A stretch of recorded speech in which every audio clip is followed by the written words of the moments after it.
This is the review for the Unit 9 Quiz 1. The review and the quiz look very similar, same number of questions, same type of questions, same order. So if you can complete this review, you should be fine for the quiz. The first question asks you to simplify the rational expression. For this, you will have to start by factoring both the numerator and the denominator. So ask yourself, what two numbers multiply to 5 and add to 6? So you'll be using a positive 1 and a positive 5. We also need to factor the denominator. So think, what two numbers multiply to 15 and add to 8? So we're using a positive 3 and again the positive 5. Now that we have both the numerator and denominator factored, you're looking for factors that appear in both that'll simplify out. So we can cross off the x plus 5's, leaving us with our answer, x plus 1 over x plus 3. Your steps for multiplication are going to be very similar. You're going to start by factoring. So I need to factor the numerator of the first fraction, and because there's a number other than 1 in front of the x squared term, we have to multiply the first and the last number together. So what multiplies to 35 and adds to 36? So we'll be using 1 and 36, and we're going to rewrite this as 4 terms. So 5x squared plus 1x plus 35, sorry, there should be a 35, plus 35x plus 7, and you're going to group the first two together and the last two together, and we're going to pull out a greatest common factor from both.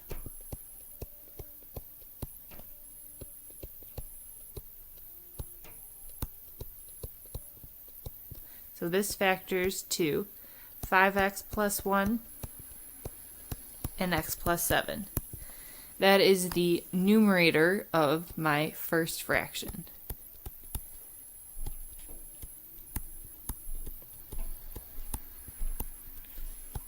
I can't factor the denominator, so I'm going to leave it as is and move to the second fraction. I can't do anything with the numerator, but in the denominator I can pull out a greatest common factor of 4, leaving me with x minus 1. And I'm going to cross off 5x plus 1 in both the numerator and denominator. There are no other factors that appear in both, so that gives me my answer, x plus 7 over 4 times x minus 1. Next, we're looking at example 3, which is going to be division. Your first step is going to be to change it to multiplication and flip the fraction after the division sign. So we'll have 6y plus 18 in the numerator and y plus 4 in the denominator. Now that we have a multiplication problem, it's going to continue on like example 2. So I cannot factor the numerator of the first fraction, so it's going to stay the same. In the denominator, I can pull out a greatest common factor of 6. So I'll be left with 5y plus 3 times, in the second fraction, my new numerator, I can pull out a greatest common factor of 6. And the denominator is going to stay y plus 4.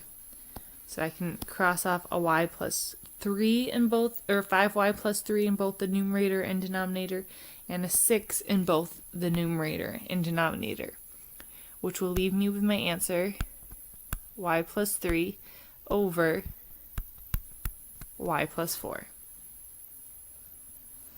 We're going to do the same thing with problem number 4, mixed operations, remembering that you turn division to multiplication, and we're going to flip the fraction after the division sign. It's very important that you only flip the fraction after the division sign. So x squared minus 3x minus 4 is going to move to the numerator, and 7x minus 28 is going to move to the denominator. And we now need to go through and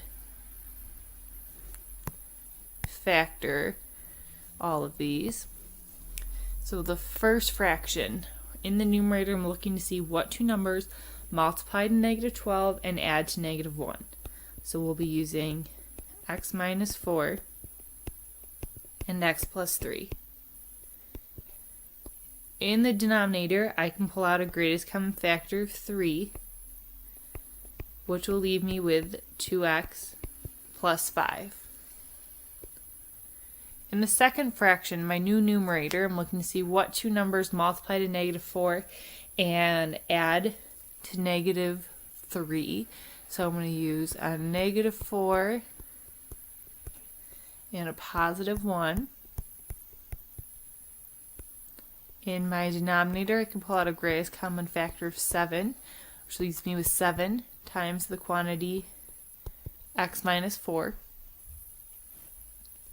In the third fraction, I can pull out a greatest common factor of 9 in the numerator, leaving me with 2x plus 5. Now, when I get to the denominator of the third fraction, we have a little bit of work. The first thing we can do is pull out a greatest common factor. So if you pull out a 14 from each, you have 14 times x squared plus 4x plus 3, which is much nicer for us to factor. So the 14 stays out front, and I'm looking to see what two numbers are going to multiply to 3 and add to 4. So you're going to use a positive 1 and a positive 3. Now that everything's factored, we can go through to start simplifying terms. So we have a 2x plus 5 in both the numerator and the denominator, and x plus 1 in both the numerator and denominator, x minus 4 in both the numerator and denominator, and x plus 3 in both the numerator and denominator. All right. The next thing I want to look at is see if I can cancel any coefficients. So because I have a 9 in the numerator and a 3 in the denominator, 9 over 3 simplifies to 3 over 1. And I can now multiply across to get my final answer. In the numerator, I have the 3, and I have x minus 4. And in the denominator, I have a 7 and a 14, which you're going to multiply together. So we get 3 times x minus 4 over 98.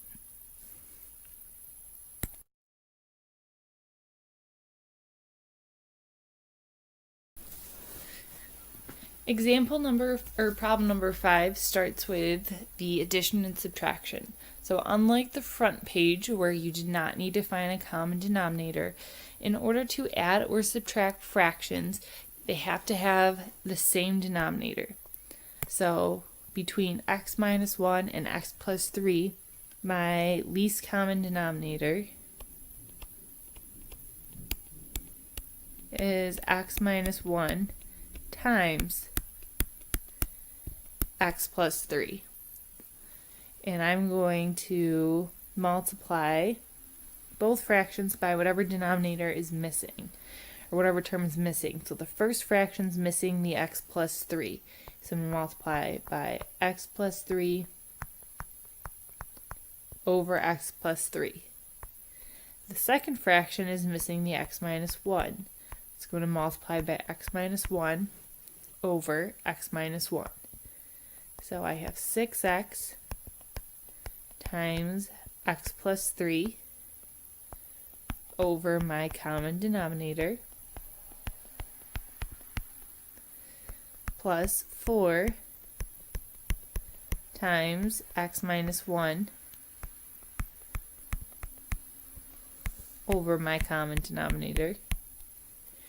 And we're going to simplify this. So for the first fraction, I need to distribute the 6x to get 6x squared plus 18x. And in the second fraction, we have to distribute the 4. So plus 4x minus 4. And because they're over the same denominator, we can now write this as one fraction. So we get 6x squared plus 22x minus 4 over our common denominator.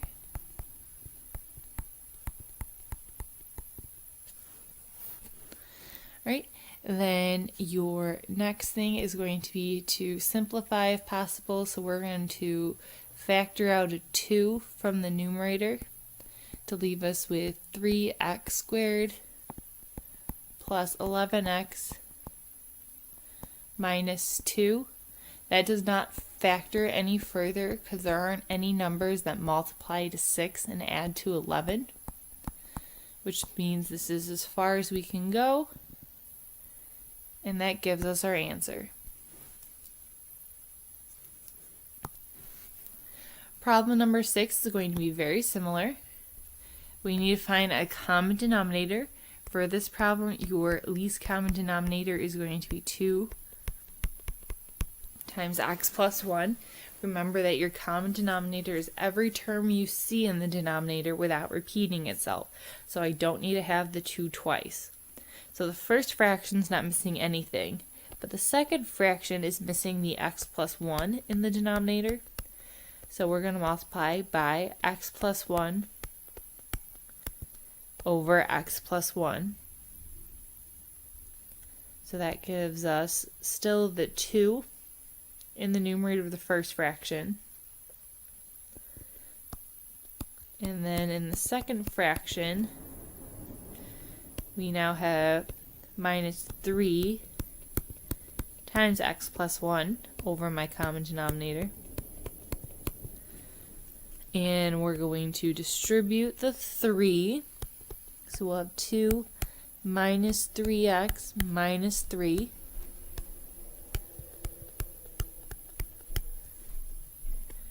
And combining like terms in the numerator, I get negative 3x minus 1. So I can't factor that anymore. It doesn't cancel out with anything in the denominator. So it's our final answer. The last one on this page is number 7, and this is a complex fraction. So your first step should be to unstack it. So x plus 5 over x plus 3 divided by x plus 6 over x plus 5. Then, because we cannot divide fractions, we're going to turn it to be multiplication. And we're going to flip the fraction after the multiplication sign to get x plus 5 over x plus 6. Then we're checking to see if we can simplify anything. You cannot because the x plus 5s are both in the numerator. So you can either write your answer as x plus 5 times x plus 5 over 2x plus 3 and x plus 6, or you can write it as the quantity x plus 5 squared over 2x plus 3 and x plus 6. Okay. Take a look at the last page to look at your 2 problems from solving.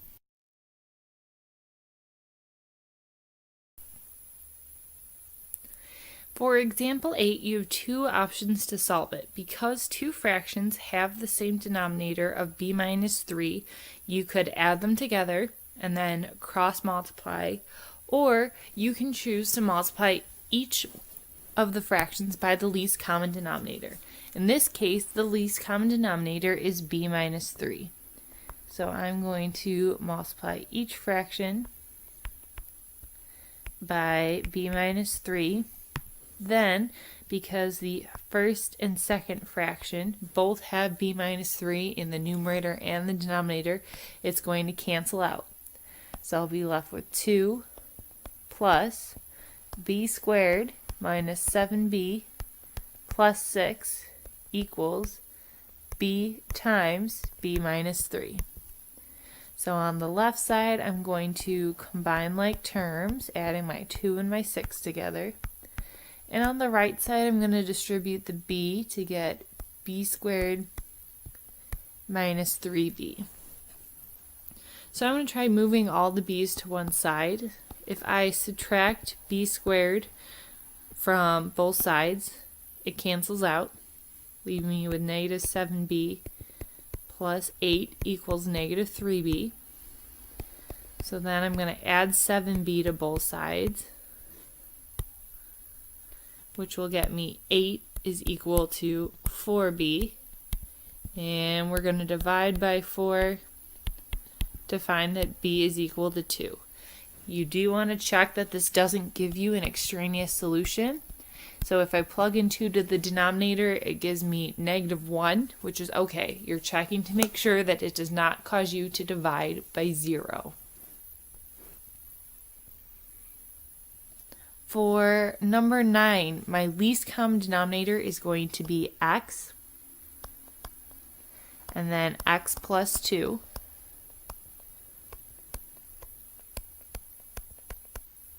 So I'm going to multiply each fraction by x times x plus 2, and I'm going to cross it off if it appears in both the numerator and the denominator.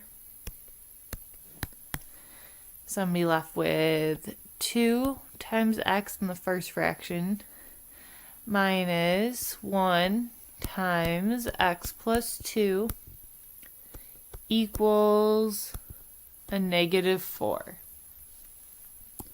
Then I'm going to distribute the negative to both terms to get negative x minus 2 equals negative 4.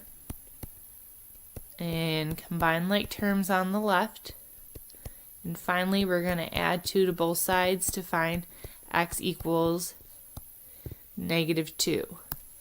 Now, if you were to go back and check whether or not this was an extraneous solution, if you plug negative 2 into the denominator of the first fraction, negative 2 plus 2 causes you to divide by 0, which means it was undefined. So this is extraneous, and because you had no other solutions, your answer is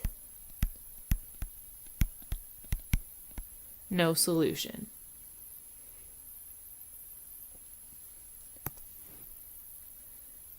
The last problem at the bottom is a critical thinking problem. To solve this problem, you are first going to combine the denominator by finding a common denominator and adding those together. After you do that, you're going to unstack the fractions and flip, and then the last step will be to factor them and cross off any factors by simplifying. So if you go through this problem and want to check your answer, you should have gotten a squared plus 10a plus 50, and that's going to be under the quantity of a plus 5 squared.